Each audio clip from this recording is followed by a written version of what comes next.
ఈ క్రీస్తు టీవీ ద్వారా మీ ముందుకు రావడానికి దేవుడు చూపినటువంటి మహాకృపను బట్టి దేవాది దేవునికి వందనాలు చెల్లిస్తూ ఉన్నాను.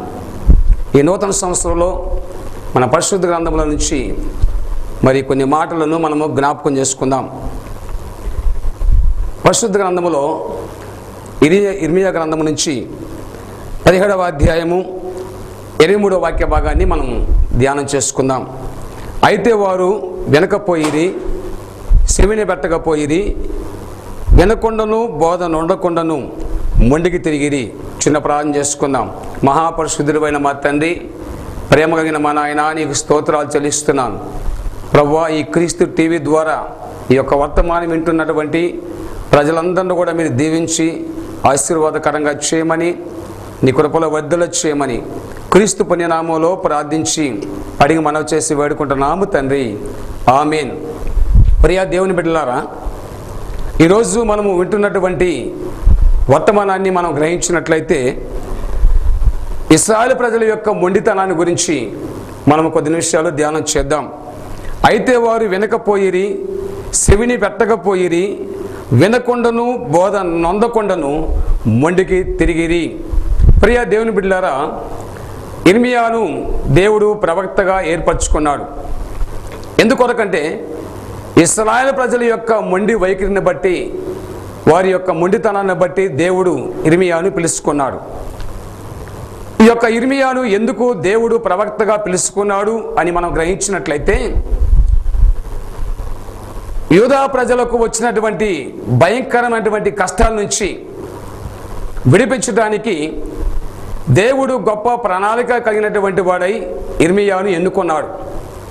ఇర్మియా యవనస్తుడు, అలాగనే అసామాన్యుడు, అంటే ధైర్యం లేనటువంటి వాడు అయినప్పటికీ దేవుడు తన ప్రజల యొక్క మొండి వైఖరిని విడిపించడానికి దేవుడు గొప్ప ప్రణాళికతోటి, గొప్ప ఉద్దేశముతోటి ఇర్మియాను ప్రవక్తగా పిలుచుకున్నాడు. ఎందుకొరకు ఇర్మియాను పిలుచుకున్నాడు అంటే, ఇర్మియా కాలములో కానాను 2 భాగాలుగా విభజింపబడింది. యూదా ప్రజలు యూదా రాజ్యముగాను, పోతే రెండవదిగా ఇశ్రాయేలు రాజ్యముగా ఏర్పరచబడినాయి. అయితే ఇర్మియా ప్రవక్త కాలములో ఇశ్రాయేలు యొక్క ప్రజల మీదకి అశూరీయులు దండెత్తి వచ్చి ఇశ్రాయేలును సర్వనాశనం చేసి వారిని వశపరుచుకున్నటువంటి సందర్భంలో యూదా వారు 136 సంవత్సరములు నిలిచిపోయారు. అయితే యూదా వారి మీదకి రాబోతున్నటువంటి భయంకరమైనటువంటి శాపం నుంచి విడిపించడానికి దేవుడు ఇర్మియాను పిలుచుకున్నాడు. దేవుడు ఇర్మియాను ఎక్కడి నుంచి పిలుచుకున్నాడు అంటే, యెరూషలేముకు 3 మైళ్ళ దూరంలో ఉన్నటువంటి అనోతోతు గ్రామములో ఉన్నటువంటి యాజకుడుగా పిలువబడినటువంటి హిల్కియా యొక్క కుమారుడే ఇర్మియా. అయితే ఇర్మియా యొక్క ప్రణాళిక ఏమిటి అని మనం గ్రహించినట్లయితే, మిగిలిపోయినటువంటి ఇశ్రాయేలు యొక్క ప్రజలు నాశనకరమైన దుర్గతిలో పోయినప్పుడు ఇక 136 సంవత్సరాలు నిలిచినటువంటి యూదా ప్రజల కొరకు వారికి రాబోయే గొప్ప ఉగ్రత నుండి తప్పించడానికి, వారికి రాబోయే ముందున్నటువంటి ఆ ప్రణాళిక ఒక ఉద్దేశములో, అనగా బబులోను సామ్రాజ్యం యొక్క గొప్ప దుర్గతి నుంచి విడిపించడానికి దేవుడు ఇర్మియాను పిలుచుకున్నాడు.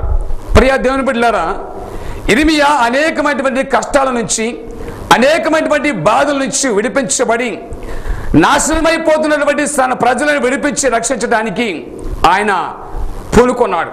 ప్రియా దేవుని బిడ్డలారా, ఇర్మియాను అనేక విధాలుగా అనాతోతులో తన ఇంటి దగ్గరికి వచ్చి ఇర్మియాను బంధించి ఒక నీళ్లు లేనటువంటి మల్కియా అనేటువంటి ఆ గోతులో పడవేసినప్పుడు, ఆ యొక్క నీటి బురదలో మునిగిపోయినప్పటికీ కూడా, ఎన్ని శ్రమలు ఎదురైనప్పటికీ కూడా మరలా దేవుని కృపను బట్టి ఆ యొక్క నీటి గుంటలో నుంచి తీయబడి మరలా సరసాలలో వేయబడినప్పటికీ కూడా, ఎంత శ్రమలు వచ్చినప్పటికీ కూడా తన యొక్క ఉద్దేశము ప్రకారముగా, దేవుడి చిత్తానుసారముగా తన ప్రజలను విడిపించడానికి చాలా ప్రణాళికలు ఇర్మియా ముందుకు సాగిపోతున్నాడు. ప్రియా దేవుని బిడ్డలారా, అలాంటి యొక్క కష్టాల్లో ఉన్నటువంటి యూదా ప్రజల కొరకు చూడండి, వారు ఎప్పుడైతే పాపములోను శాపంలో నలిగిపోతున్నారో, విగ్రహారాధికులై చాలా విధాలుగా చెడిపోయి ఆ యొక్క చూడండి ఐగుప్తులో ఉన్నటువంటి ప్రాచీన స్వభావాన్ని వదులుకోకుండా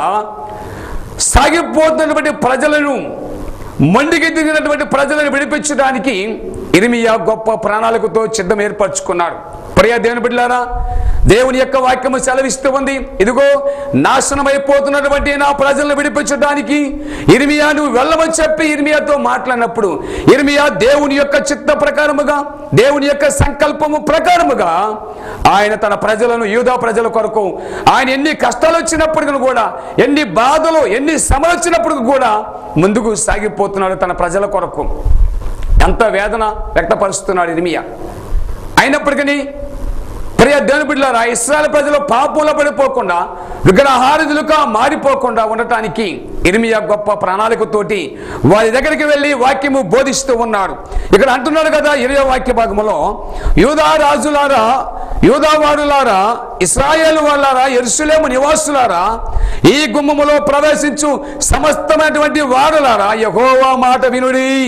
యెహోవా ఈలాగు సెలవిచ్చుచున్నాడు, మీ విషయంలో మీరే జాగ్రత్త పడండి అని దేవుని యొక్క వాక్యము సెలవిస్తుంది. ఇదిగో మీరు అనేకమైనటువంటి విగ్రహారాధనలతోటి అనేకమైనటువంటి పాపంలో పడిపోతున్నారు. ఇదిగో రాబోయేటువంటి గొప్ప ఒక ఉద్దేశం ఉన్నది. బబులోను సామ్రాజ్యము మీ ముందు ఉన్నది. రాబోయే కష్టాల నుంచి తప్పించుకోవడానికి, విడిపించడానికి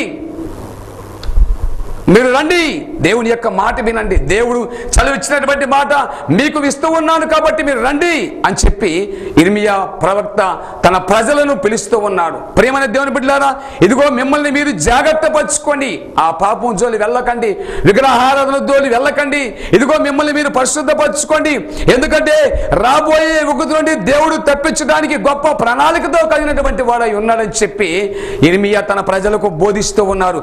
అయితే వారు మాత్రము ఎంత మాత్రము వినకుండా మొండికి తిరిగినటువంటి వారుగా కనిపిస్తున్నారు. ప్రియ దేవుని బిడ్డలారా, అయితే వారు వెనకపోయిరి, చెవిని పెట్టకపోయిరి, వినకుండాను బోధ నొందకుండాను మొండికి తిరిగిరి. చూసారా ఈ ప్రజలు ఎంత మొండివారిగా మారిపోయారో ఒకసారి గమనించండి. ఇశ్రాయేలు ప్రజల కొరకు దేవుని యొక్క ప్రణాళిక ఎంత ఉన్నతమైనదో ఒకసారి చాలా జాగ్రత్తగా జ్ఞాపకం చేసుకోండి. ఇశ్రాయేలు ప్రజలు ఐగుప్తు బానిసత్వంలో ఉన్నటువంటి సందర్భంలో దేవుడు గొప్ప ప్రణాళిక కలిగి మోసాన్ని ఏర్పరచుకొని ఆ పాపపు ఆ స్థితి నుంచి విడిపించి తప్పించడానికి ఎంతో గొప్ప ప్రణాళికతోటి దేవుడు మోసాన్ని పిలుచుకున్నాడు. అంత మాత్రమే కాదు, ఇశ్రాయేలు ప్రజల కొరకు ఎంతో మంది ప్రవక్తలు, ఎంతో మంది దైవజనులు, ఎంతో మంది రాజులు కూడా వారి మీద ఏలుబడి చేసినప్పటికి కూడా వారి యొక్క ప్రవర్తన మార్చుకోకుండా, వారి యొక్క స్థితిగతులు దిద్దుకోకుండా, వారి మనస్సు కఠినము చేసుకొని వారి యొక్క అవివేకత్వాన్ని అంధకారంగా మార్చుకొని ప్రియ దేవుని బిడ్డలారా మొండికి తిరిగినటువంటి వారిగా కనపరుస్తూ ఉన్నారు. ప్రియ దేవుని బిడ్డలారా, ఇశ్రాయేలు ప్రజల పట్ల దేవుడు ఎర్ర సముద్రాన్ని పాయలు చేశాడు, సూరు అరణ్యమును నడిపించాడు, ఆకలైనప్పుడు ఆహారాన్ని ఇచ్చాడు, ఆకాశం నుంచి మన్నాను కురిపించాడు, ఎర్ర సముద్రాన్ని పాయలు చేసి ఇశ్రాయేలు ప్రజల కొరకు శత్రులను ఎర్ర సముద్రంలో ముంచివేసినటువంటి పరిస్థితులు అనేకమైనటువంటి విధాలుగా ఇశ్రాయేలు ప్రజల కళ్ళ ముందు చూశారు. దేవుడు ఎన్నో అద్భుతాలు, ఎన్నో ఆశ్చర్య కార్యాలు చేసినప్పటికీ కూడా ఇశ్రాయేలు ప్రజలు దేవుని యొక్క మాట వినకుండా మొండికి తిరిగినట్లుగా చూడగలుగుతున్నాం. నా ప్రియ దేవుని బిడ్డలారా, ఇశ్రాయేలు ప్రజల కొరకు దేవుడు బండ నుంచి నీళ్లు రప్పించారు.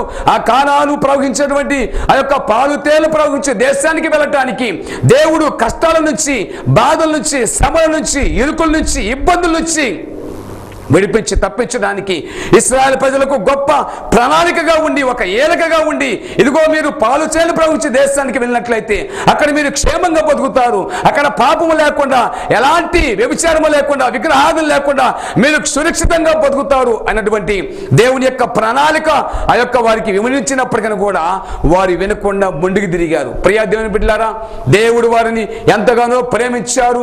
ఆ పాపపు స్థితిలో ఉన్నప్పుడు, ఐగుప్తు బానిసత్వపు బ్రతుకులో ఉన్నటువంటి సందర్భంలో వారు మూలుగులు దేవుడి విని వారి యొక్క బాధలన్నీ కూడా ఆలకించి ఆ పాపపు స్థితి నుంచి విడిపించి తప్పించినందుకు వారు దేవుని మీద తిరుగుబాటు చేసినటువంటి ప్రజలుగా మనకు కనపడుతున్నారు. ప్రియ దేవుని బిడ్డలారా గమనించండి, దేవుడు ప్రేమించినటువంటి దేవుడినే మోసం చేస్తూ ఉన్నారు. పిల్లలు గమనించండి, ఈ రోజుల్లో అనేక మంది ప్రియ దేవుని బిడ్డలారా దేవుని యొక్క ప్రణాళికతో బతుకుతూ, దేవుని యొక్క ఉద్దేశ ప్రకారముగా బతుకుతూ, దేవుని యొక్క చిత్తానుసారముగా బ్రతుకుతూ ప్రియ దేవుని బిడ్డలారా దేవుని మీద తిరుగుబాటు చేయటం ప్రారంభిస్తున్నారు. ఈ రోజుల్లో పిల్లలు గమనించండి, ఆ సర్వ సృష్టికర్తటువంటి దేవుని మీద మానవులు తిరుగుబాటు చేస్తూ ఉన్నారు. కారణం ఏంటి ప్రియ దేవుని బిడ్డలారా? ఎందుకని ప్రజలు అలాగా మొండికి తిరుగుతున్నారంటే వారి యొక్క అవివేకత్వము అంధకారము చేసుకున్నారు. ప్రజలు మొండితనముతో జీవిస్తూ ఉన్నారు. ప్రజల యొక్క జీవితాలు తారుమారు చేసుకుంటున్నారు. ప్రియ దేవుని బిడ్డలారా, ఇశ్రాయేలీయుల కళ్ళ ముందు ఆ కానాను పాలు తేలు ప్రవహించి దేశాన్ని చూపించినప్పటికీ కూడా వారు దానిలో ప్రవేశించలేక, దేవుడు ఎదురుగా వచ్చినటువంటి ఆశీర్వాదాన్ని సంపాదించుకోలేక, ఆ దీవెన సంపాదించుకోలేక నిరుత్సాహటువంటి స్థితిలో ఇశ్రాయేలు ప్రజలు ఉండి పిల్లలు గమనించండి, ఏ మాత్రము కూడా దేవుని యొక్క దీవెనలు పొందుకోలేక అరణ్యములో కుప్పలు కుప్పలుగా రావులుపోవటం మనం చూస్తూ ఉన్నాం. పెద్ద విషయాలను గమనించండి. దేవుని యొక్క ప్రణాళిక ఎదురుగా ఉంచుకొని దానిని ఫలించని చేతగాక, దాన్ని అనుభవించడానికి చేతగాక ప్రియ దేవుని బిడ్డలారా ఇశ్రాయేలు ప్రజలు ఆ పూర్వపు ఆ పాప స్థితి, ఐగుప్తు బానిసత్వాన్ని జ్ఞాపకం చేసుకుంటూ, ఆ పాపాన్ని మరలా జ్ఞాపకం చేసుకుంటూ ఆ పాలు తేలిన ప్రవహించే దేశానికి వెళ్లకుండా మొండికి తిరగటం ప్రారంభించారు. పిల్లరా, అడుగున మొండితనం ప్రజల్లో కనిపిస్తుంది. ఇశ్రాయేలు ప్రజల్లో అడుగున మొండితనము, అడుగున తిరుగుబాటు చేయటము, అడుగున దేవుని యొక్క సేవకుల మీద తిరుగుబాటు చేయటం, ప్రతి స్థలములో దేవునికి విరోధంగా మాట్లాడటం పిల్లరా ఎన్నోసార్లు దేవుడు ఆలోచన చేసుకున్నాడు. ప్రియ దేవుని బిడ్డలారా, దేవుడు ఎంతగానో ప్రేమించినటువంటి ఇశ్రాయేలు ప్రజల మీదకి దేవుని యొక్క కోపము రగులుకుంది పిల్లరా. ఎందుకంటే వారి యొక్క మొండితనాన్ని బట్టి, వారి యొక్క మొండి వైఖరిని బట్టి కూడా, వారి ప్రవర్తన దిద్దుకోవడాన్ని బట్టి దేవుని యొక్క కోపం వారి మీదకి ప్రళయముగా దిగింది. అందుకే అరణ్యములో కుప్పలుగా రాలిపోవడం జరిగింది. కారణం ఎందుకంటే వారు దేవుని యొక్క మాట వినకుండా మొండికి తిరిగారు. పిల్లలు గమనించండి, దేవుని యొక్క సేవకులు ఎంతమంది చెప్పినప్పటికీ, ఎంతో మంది ప్రవక్తలు వచ్చి దేవుని యొక్క ప్రణాళికను వారికి వివరించినప్పటికీ కూడా వారి యొక్క మనస్సు మార్చుకోకుండా ఆ మొండితనముతోనే జీవించారు. ఈరోజు అనేక మంది క్రైస్తవుల ప్రియమైన దేవుని బిడ్డలారా మొండితనముతో జీవిస్తూ ఉన్నారు. మందిరాలకు వస్తూ ఉంటారు, పాటలు పాడుతూ ఉంటారు, ఇక విధాలుగా అనేక విధాలుగా ప్రార్థన చేస్తూ ఉంటారు, కానీ మొండి వైఖరిని మాత్రం తొలగించుకోరు, మొండితనము తీసివేసుకోరు పిల్లరా. ఎందుకంటే వారిలో ఆ మొండితనము చాలా కౌడు కట్టకపోతే ఆ పాపిష్టి జీవితాన్ని వదులుకోకుండా, ఆ మొండి వైఖరి వదులుకోకుండా దేవుని యొక్క మందిరానికి వస్తూ ఉంటారు పిల్లలు గమనించండి. ఎందుకంటే ఆ మొండి వైఖరి దేవుళ్ళలో ఉన్నటువంటి ఆ ప్రణాళికలు తెలుసుకోలేక మొండి స్థితిని కలిగి జీవిస్తూ ఉంటారు. అనేక మంది మొండి బ్రతుకులు బతుకుతూ ఉంటారు. సంఘంలోకి వచ్చినటువంటి వారు దేవుని మీద తిరుగుబాటు చేస్తూ ఉంటారు పిల్లరా. దేవునికి ఇవ్వవలసింది ఇవ్వకుండా మొండితనము చూపిస్తూ ఉంటారు పిల్లలు గమనించండి. ఎందుకంటే దేవుని యొక్క దీవెనలు పొందుకోలేకపోతున్నారు. మందిరాలకు వస్తున్నారు, కానీ ఎందుకు వారు దేవుని యొక్క దీవెనలు పొందుకోలేకపోతున్నారు? ఎందుకోసం వారు దేవుని యొక్క ఆశీర్వాదాలు దీవెనలు పొందుకోలేకపోతున్నారు అంటే పిల్లరా మొండి వైఖరి, మొండితనమును బట్టి దేవుని యొక్క సేవకుల మీద మొండితనము చూపించటము, పరిసరి మీద మొండితనము చూపించటము, నీ ప్రవర్తన మొండి ప్రవర్తనగా మార్చుకోవటం, నీ విశ్వాసాన్ని మొండి విశ్వాసంగా మార్చుకోవటము, నీ ప్రణాళికలో ఎదుగుదల లేకుండా నీవు జీవించినంత కాలము కూడా నీ యొక్క ఉద్దేశములను కూడా మొండితనముతోటే జీవిస్తూ ఉన్నావు. ఒకసారి మనము దేవుని యొక్క వాక్యాన్ని జ్ఞాపకం చేసుకున్నట్లయితే ప్రియ దేవుని బిడ్డలారా ఆ ఇర్మీయా గ్రంథం 10వ అధ్యాయము 8వ వాక్య భాగంలో, అయినను వారు తమ దుష్ట హృదయములో పుట్టు మూర్ఖపు చొప్పున వారు వెనకపోయిరి, చెవునే పెట్టకపోయిరి. ప్రియ దేవుని బిడ్డలారా, ఎన్నిసార్లు వారికి వాక్యము బోధించినప్పటికీ కూడా వారు వినటము లేదు, చెవుని పెట్టడం లేదు. ఎందుకంటే ప్రియ దేవుని బిడ్డలారా వారి యొక్క చెవులు మందములైపోయాయి. వారు చూస్తున్నారు కానీ గుడ్డువారిగా మిగిలిపోయారు. దేవుని యొక్క మందిరంలోకి వస్తున్నారు, చూస్తూ ఉన్నారు, వింటూ ఉన్నారు, కానీ చూడటానికి కళ్ళు మూసుకొని ఉన్నారు, వినటానికి చెవులు మందము చేసుకుని ఉన్నారు. వై? ఎందుకు ఏంటి దానికి కారణం అంటే వారి యొక్క హృదయంలో పుస్తూ దుష్ట స్వభావాన్ని బట్టి వారి వాక్యం వినలేకపోతున్నారు. చూస్తూ ఉన్నారు కానీ నిస్సాయి స్థితిలో ఉన్నారు, వింటున్నారు కానీ చెవులు మందం చేసుకున్నారు. పిల్లలు గమనించండి. అందుకే వాళ్ళు వినకపోయిరి, వారు చెవిని పెట్టకపోయి. అదే విధముగా మత్తయి సువార్త 13వ అధ్యాయము 15వ వాక్య భాగంలో మనం చూసినట్లయితే, ఈ ప్రజలు కన్నులారా చూసి చెవులారా విని నా వలన స్వస్థత పొందుకున్నట్లుగా వారి హృదయము క్రొవ్వినది. చూసారా ప్రియమైన దేవుని బిడ్డలారా, ఎంత గొప్ప మాట, మన సత్యమును మనం తెలుసుకుంటున్నాం. ఏమంటున్నారు? ఈ ప్రజలు కన్నులార చూసి చెవులార విని నా వలన స్వస్థత పొందుకున్నట్లుగా వారి హృదయము కొరవినదని చెప్పి దేవుని యొక్క వాక్యము చలవిస్తుంది. పిల్లలు, ఎందుకు వారి యొక్క హృదయము కొరవిందంటే పిల్లలు గమనించండి. అందుకే ఒక మాట ఇక్కడ కింద రాసిన, వారు వినుటకు మాత్రం విందురు గాని గ్రహింపనే గ్రహింపరు. వై? ఎందుకని? ఎందుకు వారు గ్రహించలేకపోతున్నారంటే, ఎందుకు వారి యొక్క కన్నులు మూసుకుపోతున్నా, ఎందుకు వారి యొక్క చెవులు మందములైనవి అంటే, వారు హృదయము క్రొవ్వినది. దేవుని యొక్క మాటల వలన హృదయాన్ని సరిచేసుకోలేక నా ప్రియమైన దేవుని బిడ్డలారా, హృదయము అంధకారముతో నింపుకొని ప్రియ దేవుని బిడ్డలారా, దేవుని కొరకు జీవించడము చేతగాక, దేవుని యొక్క ఆ మహాకృపను పొందుకొని చేతగాక వారు ఎలాగ ఉన్నారంటే మొండితనమునకు తిరిగి. ప్రియ దేవుని బిడ్డలారా, దేవుని యొక్క కృపను పొందుకొని చేతగాక, దేవుని యొక్క దీవెనలు పొందుకొని చేతగాక, ఆ పాలు తేలు ప్రవహించే దేశాన్ని పొందుకోవడానికి చేతగాక, నిరుత్సాహంతోటి నిస్సాయ స్థితిలో ఉండి పాపానికి బానిసత్వముగా బతికినటువంటి ఇశ్రాయేలు ప్రజలు ముందుకు దిగినట్లుగా మనం చూడగలుగుతున్నాం. నా ప్రియమైన దేవుని బిడ్డలారా, మన యొక్క జీవితాలు ఈ యొక్క మధ్యాహ్న కాల శ్రమలో ఎలాగ ఉన్నవి ఒకసారి పరీక్షించుకుందాం. మన యొక్క జీవితాలు ఎలాగ ఉన్నవి? మొండితనముతో ఉన్నాయా, లేకపోతే మంచి ప్రవర్తనతో మంచి ఆలోచన ప్రకారముగా నువ్వు నడుచుకుంటున్నావా? ఒకసారి గమనించుకుందాం. నీవు గనక నీ జీవితాన్ని మార్చుకోకుండా ఇంకా నువ్వు గనక ఇశ్రాయేలు ప్రజల్లాగా మొండి వైఖరిని కలిగి జీవించినట్లయితే రాబోయే ఉగ్రత నుండి నిన్నెవరో తప్పించుకోలేరు. దేవుని బిడ్డలారా, ఈ రోజుల్లో అనేక మంది సంఘాలలో అనేక మంది దైవ సేవకులు దేవుని గూర్చినటువంటి వర్తమానాలు అందిస్తున్నప్పటికీ కూడా అనేక మంది పిల్లలు గమనించండి, గ్రహించుకోలేక మొండి మనస్తత్వంతో జీవిస్తూ ఉన్నారు. ప్రతిరోజు కూడా వాక్యం వింటూ ఉన్నారు, ప్రతిరోజు దేవుని యొక్క వర్తమానాలు నానా విధాలుగా వింటూ ఉన్నారు. కానీ అయితే హృదయం మాత్రము కొవ్విన హృదయముగా ఉన్నది, గ్రహించడం లేదని వాక్యము చలవిస్తూ ఉంది. ఎందుకు దేవుని యొక్క వాక్యాన్ని గ్రహించలేకపోతున్నాం? ఎందుకు దేవుని యొక్క మాటలు వినలేకపోతున్నాం? ఎందుకు దేవుని సేవకులు చెప్తున్నటువంటి మాటను మనము వినలేక గ్రహించుకోలేకపోతున్నాము అని మనం గ్రహించినట్లయితే నా ప్రియ దేవుని బిడ్డలారా, మనం మొండితనమే కారణం. నీ జీవితము నాశనమైపోవటానికి నీ మొండితనమే కారణము. నీ కుటుంబము పాడైపోవటానికి నీ మొండితనమే కారణము. నీ యొక్క కుటుంబంలో బిడ్డలు మారు మనసు పొందకుండా ఉండడానికి కారణము నీ మొండి వైఖరి, నీ మొండితనము, నీ మొండి జీవితాన్ని బట్టే నీ కుటుంబానికి దీవులు లేవు, నీ కుటుంబానికి రక్షణ లేకుండా పోతున్న పిల్లలు గమనించండి. ఎందుకు నీ మొండి వైఖరి మార్చుకోకుండా ఇంకెంతకాలము దేవుని కొరకు జీవించకుండా నీ జీవితం అంతా లోకానికి అప్పగించుకుంటావు ఇశ్రాయేలు ప్రజల్లాగా? ఇశ్రాయేలు ప్రజలు చూడండి, ఎన్నో సంవత్సరాలు కూడా దేవుని మీద తిరుగుబాటు చేసి దాని యొక్క కుటుంబాలన్నీ కూడా పాడు చేసుకున్నారు. తరము వెంబడి తరము ఎన్ని తరములు వచ్చినప్పుడు కూడా, ఎన్నో తరములు పుట్టుకొచ్చే లక్షల కోట్ల మంది పుట్టుకొచ్చినప్పుడు కూడా వారి మొండితనము, వారి మొండి వైఖరి విడిచిపెట్టకుండా దేవుని యొక్క ఉగ్రతకు బలైపోయారు. దేవుని యొక్క కోపానికి బలై అరణ్యములో కుప్పలుగా రాలిపోయి శవాలుగా గుట్టలుగా పడిపోయారు. కారణం ఏంటి తెలుసా? వారి యొక్క జీవితాలు సరిచేసుకోవడానికి చేత కాలేదు, వారి యొక్క ప్రవర్తన మార్చుకోవడానికి చేత కాలేదు, వారి యొక్క ఉద్దేశములు మార్చుకోవడానికి చేతగాక తమను తామే పాడు చేసుకొని తమ శవాలకు తామే ఉత్తరవాదులుగా మిగిలిపోయారు. ప్రియ దేవుని బిడ్డలారా, ఈ యొక్క నూతన సంవత్సరంలో నీ పరిస్థితి అలాగా ఉండకూడదు. ఈ నూతన సంవత్సరంలో నీ జీవితాన్ని నువ్వు మార్చుకోవాలి. నీ మొండితనాన్ని విడిచిపెట్టాలి, నీ చెడు ప్రవర్తన విడిచిపెట్టాలి, నీ పాపాలు విడిచిపెట్టాలి, నీ యొక్క పాత రోత జీవితాలు విడిచిపెట్టాలి, ఐగుప్తులో ఉన్నటువంటి పాపాన్ని విడిచిపెట్టాలి. ఆ గమనించండి, సనుగుడు గొలుగుడు నీళ్ళు తీసివేసుకొని ఈ యొక్క నూతన సంవత్సరంలో నీ మొండితనాన్ని మార్చుకోవాలి. ఇంకను నీ మొండి వైఖరిని మార్చుకోకుండా, నీ మొండితనంలో ఉన్నటువంటి నీ జీవితాన్ని మార్చుకోకుండా ఇంకను అలాగనే జీవించినట్లయితే రేపు రాబోయే దేవుని యొక్క ఉగ్రతలో నువ్వు ఖచ్చితంగా పాలు పంపులు పొందాలి. ఖచ్చితంగా నువ్వు దేవుని ఉగ్రతకు బలైపోతావు.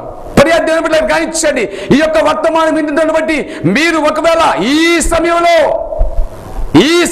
మొండి వైఖరి, మొండి ప్రవర్తన కలిగి నువ్వు జీవించినట్లయితే ఇప్పుడే సరే నీ స్థితిగతులు మార్చుకొని నీ హృదయాన్ని దేవుని తట్టు తెప్పుకున్నట్లయితే నీవు దేవుడు చూపించినటువంటి పరలోక రాజ్యములో క్షేమంగా ప్రవేశిస్తావు.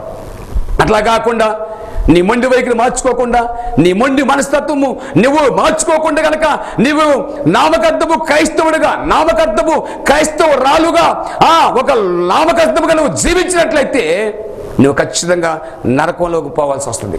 దేవుడు చూపించినటువంటి ఆ పాలు తేలు ప్రపంచ దేశంలోకి వెళ్ళలేవు, ఆ పరలోక రాజ్యానికి నువ్వు వెళ్ళలేవు. సో మా జాగ్రత్త జ్ఞాపకం చేసుకొని మిమ్మల్ని మీరే జాగ్రత్తగా చూసుకోండి. అందుకే ఎఫెసీయులకు రాసిన పత్రికలో ఒక మాట ఉంది, పిల్లలు గమనించండి.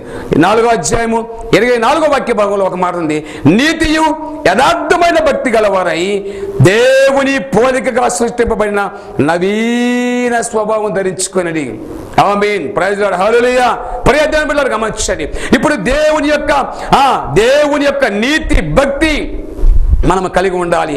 దేవుని పోలికగా సృష్టింపబడినటువంటి నవీన స్వభావం ధరించుకొని ఈ నూతన సంవత్సరాలు గమనించండి, నవీన స్వభావం, ప్రాచీన స్వభావాన్ని వదులుకొని ఈ నూతన సంవత్సరాలు చూడండి నవీన స్వభావం ధరించుకోవాలి. అనగా కొత్త జీవితం ప్రారంభించాలి. నీ జీవితంలో ఇప్పుడు కొత్త మలుపు తిరగాలి. ఆ మొండితనమైనటువంటి ఆ పాత వైఖరిని తీసివేసుకొని ఆ ప్రాచీన స్వభావాన్ని వదులుకొని ఈ 2016 సంవత్సరంలో నీ జీవితాన్ని మార్చుకున్నట్లయితే ఇప్పుడే నీ జీవితము ఫలించి అభివృద్ధి కాబోతుంది. నా ప్రియమైనటువంటి దేవుని బిడ్డలారా, ఈ 2016 సంవత్సరంలో నీ జీవితాన్ని మార్చుకో. నీ పాపిష్టి జీవితాన్ని వదిలిపెట్టు, నీ రోత జీవితాన్ని విడిచిపెట్టు. ప్రియ దేవుని బిడ్డలారా, నీవు నవీన స్వభావం ధరించుకోవాలి. అనగా కొత్త స్వభావం, నువ్వు కొత్తగా రూపాంతరం పొందాలి. చీతాకోక చిలుక ఎలాగైతే రూపాంతరం పొందిందో అలాంటి రూపాంతరం నువ్వు పొందుకోవాలి. ఇశ్రాయేలు ప్రజలు రూపాంతరం పొందుకొని చేతగాక ఆ పిల్లలు గమనించండి, దేవుని దగ్గరికి రావడం చేతగాక, దేవుని యొక్క ఆ పరలోక రాజ్యము ప్రవేశించడం చేతగాక మధ్యలో అరణ్యంలో రాలిపోయినట్లుగా నీవు కూడా ఈ లోకంలో జీవించకూడదు. ఇశ్రాయేలు ప్రజలు లాంటి జీవితం నువ్వు జీవించకూడదు. అలాంటి మొండి వైఖరి, అలాంటి మొండితనము నీలో ఉన్నట్లయితే ఇప్పుడే మార్చి వేసుకో, నవీన స్వభావం ధరించుకో, కొత్త జీవితాన్ని ప్రారంభించు, నూతనమైన జీవితాన్ని ప్రారంభించు. ఒకవేళ నువ్వు 15 సంవత్సరాలు ఇశ్రాయేలు ప్రజలు లాంటి మొండి వైఖరి ఒకవేళ నీలో ఉన్నట్లయితే ఇప్పుడే దానికి సమర్థం చెప్పేయి.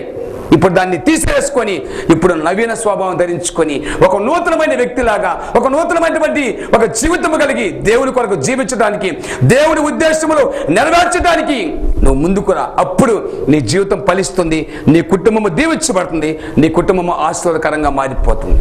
Praise lord. హల్లెలూయా. ప్రియ దేవుని బిడ్డలారా గమనించండి. అందుకే ఇశ్రాయేలు ప్రజలు ఎలాంటివంటే వారు మొండికి తిరిగినటువంటి వారు. అయితే వారు వెనకపోయిరి, శివుని పెట్టకపోయిరి.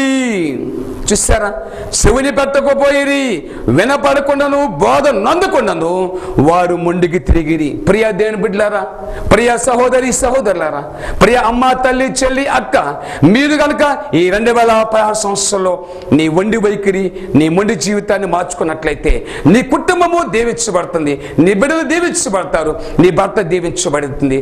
నీవు రాబోయేటువంటి దేవుని యొక్క ఉగ్రతలో నుంచి తప్పించుకొని నీ కుటుంబం అంతా కూడా దేవుని యొక్క కుటుంబంగా పిలబడి పరలోక రాజ్యంలో ప్రవేశిస్తారు. ఇది వాస్తవం. పిల్లలు గమనించుకొని ఈ 2016 సంవత్సరంలో నవీన స్వభావం ధరించుకో. ఇశ్రాయేలు ప్రజల్లో ఉన్నటువంటి ఆశలన్నీ కూడా నువ్వు తీసుకోవద్దు. వాళ్ళందరూ కూడా చెడిపోయినటువంటి వారు పాపిష్టి జీవితాన్ని మార్చుకోలేక అరణ్యములో రాలిపోయారు. అలాంటి యొక్క ప్రవర్తన నీవు మాత్రం మార్చుకోకుండా చెడిపోయినటువంటి ఆ ప్రాచీన స్వభావాన్ని విడిచిపెట్టు. అందుకే దేవుని యొక్క వాక్యం సెలవిస్తుంది, పిల్లరా, వెనుకొందుకు మరిచి ముందున్న వాటి కొరకు వేగనపరుచు క్రీస్తు యేసునందు దేవుని ఉన్నతమైన పిలుపునకు కలుగు బహుమానం పొందవలెనని గురి వద్దకే పరిగెత్తుచున్నానని పౌలు గారు చెప్పినట్లుగా వెనుక ఉన్నటువంటిని విడిచిపెడదాం. ఆ పాపిష్టి ఐగుప్తు ఆశలను కూడా విడిచిపెడదాం. ఆ పాపిష్టి రోత జీవితాన్ని విడిచిపెడదాం. ఇప్పుడు వెనుకొందుకు మరిచి ముందున్న వాటి కొరకు వేగనపరుస్తూ క్రీస్తు యేసునందు దేవుని ఉన్నతమైన పిలుపు కలుగు బహుమానం పొందవలని గురి వద్దకు పరిగెత్తుదాం. కాబట్టి ప్రియ దేవుని బిడ్డలారా, మనమందరం కూడా కలిసి ఆ మొండితనము, ఆ మొండి వైఖరిని మార్చేసుకుందామా? దేవుడి మాటలు దీవించును గాక. ప్రార్థన చేసుకుందాం. ఒకవేళ ఈ టీవీ చూస్తున్నటువంటి మీలో ఎవరైనా మొండితనము కలిగి ఉన్నట్లయితే, మొండి జీవితాలు ఉన్నట్లయితే ఇప్పుడే ఆ మొండి వైఖరిని మార్చి వేసుకోమని ప్రార్థన చేసుకుందాం. పరిశుద్ధుడైన తండ్రి, ప్రేమ కలిగిన మా నాయన జీవాధిపతి, నీకు స్తోత్రాలు వందనాలు చెల్లిస్తూ ఉన్నాము తండ్రి. ఇదిగో నాయన ఈ సమయంలో తండ్రి మీరు ఇచ్చినటువంటి నాయన మంచి నాయన సుబోధన బట్టి నీకు స్తోత్రాలు చెల్లిస్తున్నాం. ఇదిగో నాయన ఒకవేళ ఎవరైనా మొండి ప్రవర్తన కలిగి మొండి జీవితాలతోటి నీ మీద తిరుగుబాటు చేసినటువంటి వారు ఒకవేళ ఉంటే ఇప్పుడే వారిని నూతనపరిచి ప్రాచీన స్వభావం కాకుండా నవీన స్వభావం ధరించుకున్నటువంటి వారై నీ వైపు తిరిగి నా ప్రభువా నీ కృపలో నీ ప్రణాళికలో నీ ఉద్దేశంలో జీవించే కృప నీ బిడ్డలకు దయచేయమని యేసుక్రీస్తు నామములో ప్రార్థించి అడుగుతున్నాము తండ్రి. ఆమీన్ ఆమీన్ ఆమీన్. మీ ప్రార్థన అవసరాల కొరకు మమ్మల్ని సంప్రదించండి. మా చిరునామా సిలువ స్వరం NJP church, pastor reverend Yesudas గారు, తూర్పు వీరాపాలెం, దర్శి మండలం, ప్రకాశం జిల్లా. మా ఫోన్ నెంబర్ 9010444930.